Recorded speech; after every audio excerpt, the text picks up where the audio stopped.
Пораката на Оливер Вархеј покажува дека Македонија е во една абсурдна поразителна состојба, кога Албанија е поблиску до старт на преговори отколку ние, вели за Алфа универзитетскиот професор и поранешен амбасадор во САД Васко Наумовски. Според него ова ја донесе македонската влада во незавидна положба, во која таа е жртва на нереалните очекувања кои самата се ги постави, дека по сите отстапки Македонија брзо ќе оди во преговорите кон членството во Европската унија. Проблем плюс според Наумовски е што според со Бугарија официјално стан услов за државава, иако претходно од Европската комисија и покрај тоа што немаше договор со источниот сосед, добивавме препорака за старт на преговорите. Сите оние напори што беа направени, особено во поглед на промената на уставот, се една превисоко платена цена и владата едноставно не може да ги испорача сите оние ветувања кои што ги даде кон македонските граѓани.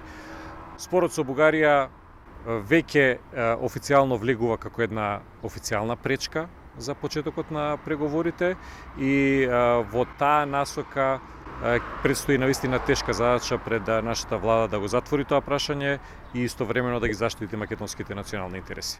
Она што е проблематично за Наумовски е што Македонија во моментов е подалеку од старт на преговори отколку пред 10 години, а во исто време оптимизмот кај граѓаните за членство во Унијата бил многу намален. Според него Бугарија не е единствениот проблем што ја однесе Албанија пред Македонија на патот кон Европската унија. Да се потсетиме дека само пред 10 години Македонија беше поблиску до почетокот на преговорите отколку што е сега.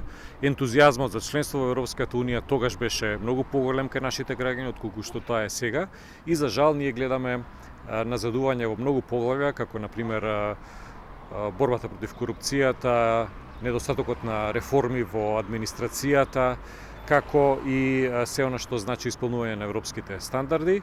По сите направени отстапки, премиерот Заев пак сега малку патриотски, вели немало се преговара за јазикот и идентитетот, сепак изрази надеж дека договор е можен со природната влада која ќе биде во Бугарија. По цена на македонскиот идентитет и македонскиот јазик не ни треба Европска унија.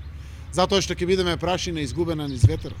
Кој тоа ќе влезе во Европската унија? И тоа сме го кажале секогаш. Така ги постигнавме и големите договори и досега, штитејќи ја нашата национална посебност, тоа е македонскиот јазик и македонскиот идентитет.